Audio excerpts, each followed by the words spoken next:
Welcome to TILMA, our monthly podcast that dives into all aspects of my 7-year pastoral plan on evangelization, from exciting community events around the diocese to a deep dive into Pope Francis' 10 hopes for the Jubilee year. I'm Bishop John Dolan, your host. And today we're joined by Paul Mulligan, the President and CEO of Catholic Charities, and Joanne Morales, Senior Programs Director, who oversees Refugee Programs. Pope Francis's hope, he in this Jubilee year has been focused on 10 different hopes, one of which is a hope for immigrants and migrants and refugees. And here's my little nugget. I got this from a priest named Father McAndrew, who literally wrote the book on migrant theology. And it was like, how do we teach and catechize people who are constantly on the move? And he shared with us kind of some differences between what a migrant is and an immigrant and a refugee. And it was very helpful. He used an example of his grandparents. They wanted to give them a special gift for their 50th anniversary. And they both came from Ireland. So they said, well, let's send them back to Ireland. And the grandfather was thrilled about that.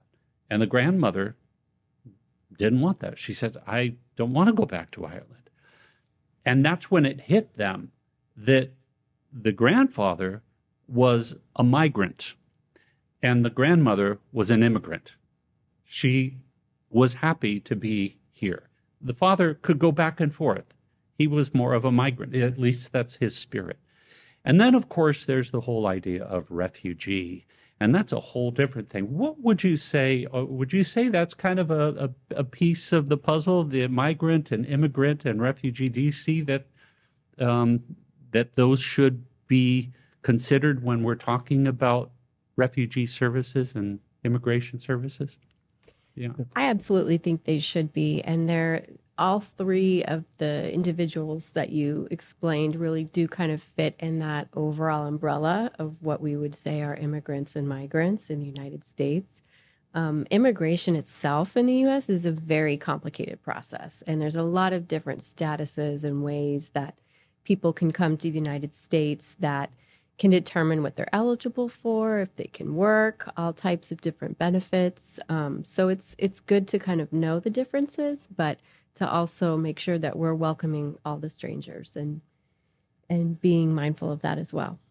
Yeah, I find that it's in many ways the Scripture refers to this constantly about migrants and immigrants and refugees, but from the Old Testament to the New, and Jesus himself was on the move. I was also amazed that to think that here in Arizona, we have a lot of people who are migrating into the state, and not just from, say, the south of the border or from any other border for that matter, except for the California border. We have a lot of Californianization. But people are constantly on the move. And that's a whole nother piece of the puzzle that when we talk about migrants or immigrants, or certainly refugees doesn't apply for people coming from another state in the truest sense, but people are on the move. And that's just an interesting piece of the puzzle too. What do you have to say about that? Yeah, no, I love it. I'll say my own family heritage, the Spanish side of our family came to San Francisco. Mm-hmm. You had the big earthquake and fire. And so in 1906, they moved to Arizona, and that's where my great-grandmother was born. So we go back, quite a while. My grandmother was born there in 1906. But the kind of that whole identity, my own mother, she came into this country herself as a resident from, there's a lot of moving back and forth in that Spanish family. Right. So my mom happened to have, roots in Caracas, Venezuela, but it was here to St. Mary's High School when she was 13. Wow. That brought her here. So, yeah, I love this kind of, this flow, this movement that we're talking about, obviously has, spanned the test of time, if you will. But certainly people these days, just in traditional American culture, understand economic migration, et cetera. You move from one place to another place where the jobs are, where mom or dad can work, et cetera. We do this all the time. We might not see it as the kind of migration that we're talking about bigger picture. But. Well, what are some of the challenges? I mean, it's pretty obvious that there are some challenges today and in our country and in our state regarding immigrants and migrants and refugees, and also some of the misconceptions. Maybe you could both share with us a little bit about the challenges that you're facing yourself, but on then some of the misconceptions that people might have. One of the misconceptions people may have is kind of tending to lump people in one category. And as we talked about a little bit earlier, there's, immigrants cover a broad category. And there's actually a category called non-immigrants. And those are individuals that are coming to the U.S. but are not intending to stay. So those might be individuals with like a student visa or a work visa. Mm-hmm. Some may end up adjusting status, but most they're coming with an intention to return, right? And then we have refugees. And in the work that I've done with refugees, there are a lot of misconceptions about who they are and how did they get here and what's going on with refugees, right? So refugee is an actual immigrant status under Section 207 of the Immigration and Nationality Act. And refugees are individuals who have been forced out of their country of origin due to a well-founded fear of persecution based on either race, religion, nationality, membership of a particular social group, or political opinion. So there's 5 main reasons, and they're unable to return, and their country of origin is unable or unwilling to protect them from that persecution. Refugees are processed overseas and screened overseas, and then arrive admitted with refugee status and are able to work in the United States. And 1 year after arrival, they're eligible to adjust to legal permanent resident, and 5 years they're eligible to adjust to citizenship because they can't go back to their country because of that persecution. And I think that's important to kind of understand. Catholic Charities, we've been welcoming refugees since 1979, so it's a big program. And there's a pretty substantial refugee population in Arizona. I think some people think right now, they've probably heard from the news that there's a freeze on refugee pipeline and admitting refugees. So kind of there's a misconception that, they're not coming, they don't need any more help or support. But we have a community of refugees here that are working towards economic self-sufficiency. That's the goals of the program, is getting people self-sufficient with the dignity of work. Because the government wants them to work. Exactly. It's for our benefit, but also for theirs. And when you speak with them, that's what they want too. They want a sustainable job. They want their children to have a future, to have education. So I think that's really important to understand. And then within our immigration programs, we assist individuals with a pathway to citizenship or family reunification. So our immigration program is called Familias Unidas, and they work with assisting individuals to different legal options they have to reunite or adjust their status through a couple different pathways. And, how has Catholic Charities been supporting that, and how long have you been doing this? Well, it's great. Our origins for the agency, we go back to 1933, the basement of St. Mary's. A lot of good things were happening there at that time. St. Mary's Basilica. St. Mary's Basilica, correct, right here in Phoenix.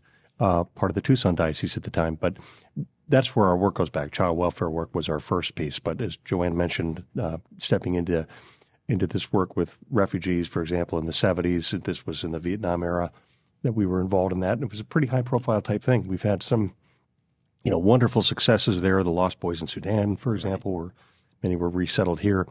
So very powerful. You were asking about some of those kind of miscommunication points, et cetera.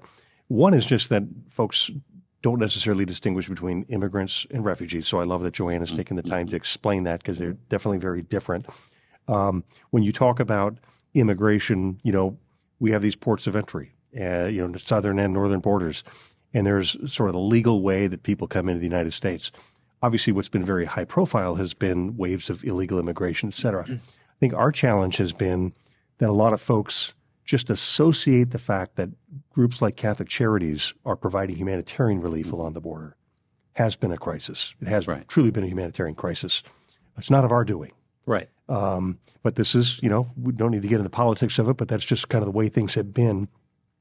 we're very, very good as agencies. I say this as agencies across the country, 168 of our Catholic Charities agencies that do this kind of work. So being able to meet people in the humanitarian crisis, we're a great partner for the government. Right. We're very good at what we do. Right. We're very cost conscious, if you will.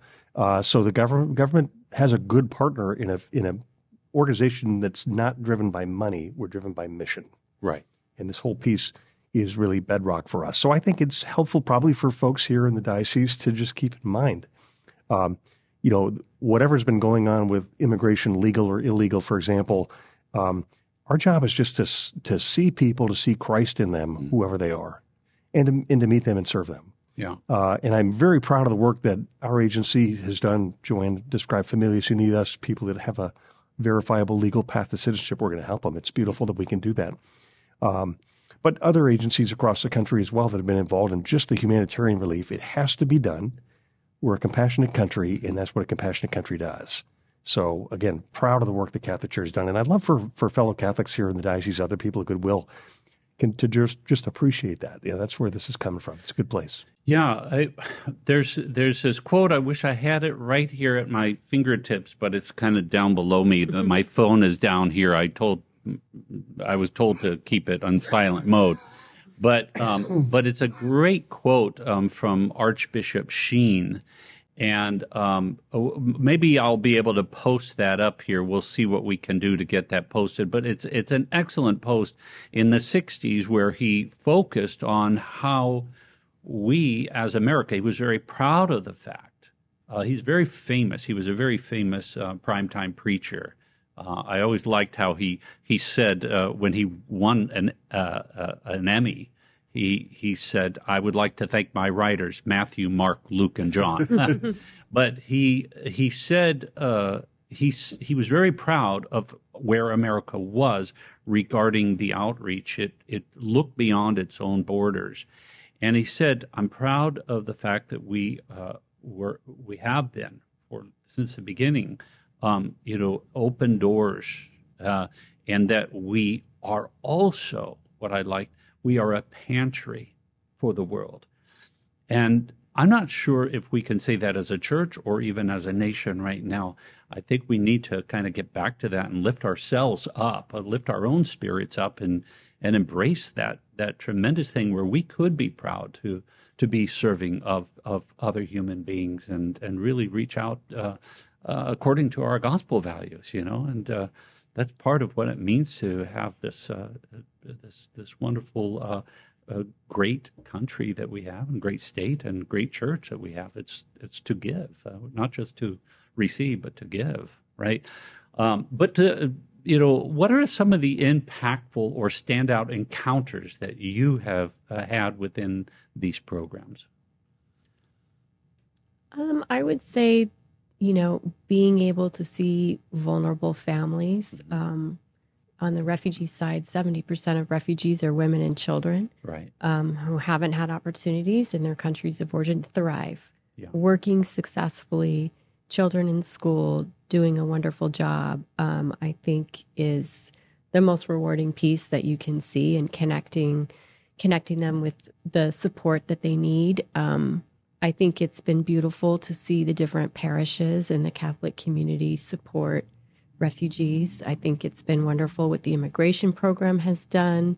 We've recently done a Train the Trainer series with some of the parishes on information that parish leaders can share in terms of providing information and support to families that might be fearful at this moment of deportation or possibly be at risk of that. So sharing just information, support, giving them direction where to go if they need like legal services or guidance and things like that, I think has been really well. So it really is kind of a wraparound support, but it's incredibly rewarding. As an immigrant myself, it's just amazing to see what people can do. Paul referenced a couple different groups. Most recently, we were involved in the resettlement of the Afghan military interpreters and government workers when Kabul fell. So we assisted in the resettlement of a lot of individuals who were supporting our U.S. military overseas. So I think that's a misconception people don't Right. always know in terms of who refugees are. So it's kind of interesting that we have Manna House, which supports our veterans, but a lot of people probably wouldn't think of our refugee programs as having veterans in a way, and we kind of do. And we have quite a few individuals who have lived a refugee experience on staff as well as Sister Betty Banja, who provides guidance and solace and support to our refugees as well. So it's been lovely. Yeah, I think this is a very, very helpful and very timely topic. And what would you say are some of the pushbacks that you might have with this, particularly now? I suspect maybe again going back to that level of misinformation, but what would you say are some of the pushbacks? Well, I do think there's information out there that people are connecting dots that really aren't really to be connected. I'll just lay it on the table. Folks that might have heard, Catholic Charities is collaborating with the cartels, right? Trafficking, people, individuals, children across the border. You've heard this one, Bishop, that the bishops are getting rich, off of these programs, et cetera. Well, none of which is true. If they are, let me know. Yeah, they left you out. I would love to have some money. But in all seriousness, I certainly understand the concerns when you hear these sorts of things. You say, "Gosh, this just sounds like it's government taxpayers the taxpayers are funding all these sorts of things."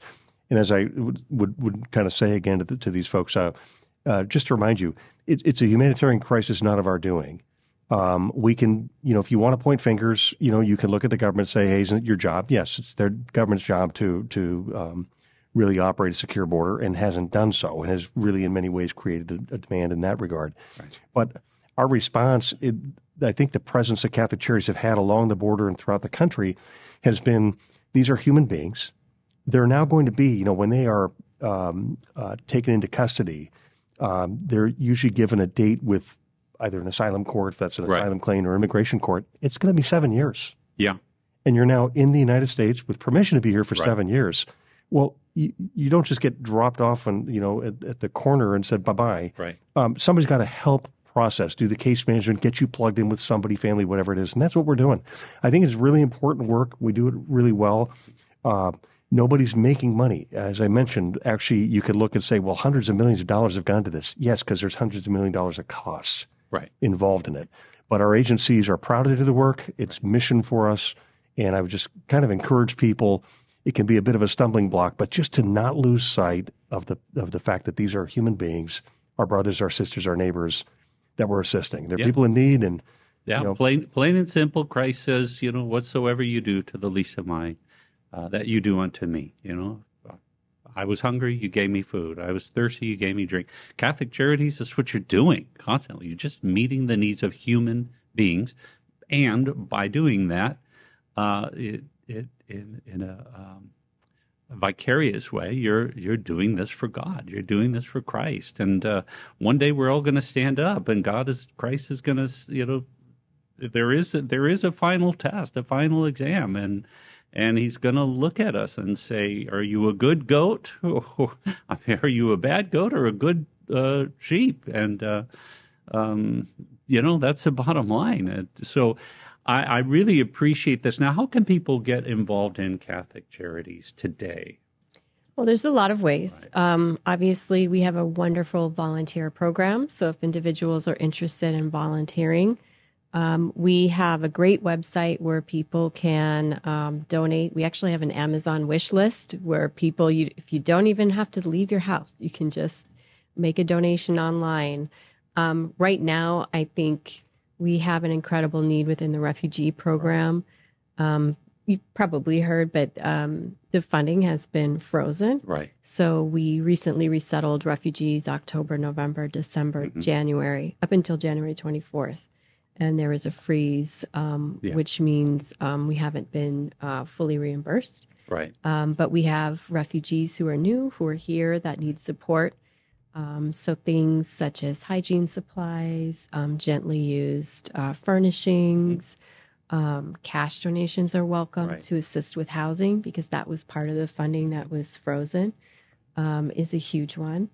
There are so many needs, and I think the point is that if you're interested in being a part of the Catholic Charities, I give whatever I can, time but funds as well. I'm not rich, but I can do a little bit, and so thank you very much for joining us today for TILMA. And I invite you to please subscribe and like and send us your ideas in the comment section below, maybe about Catholic Charities or about any future episodes. And I hope and pray that you have a blessed day.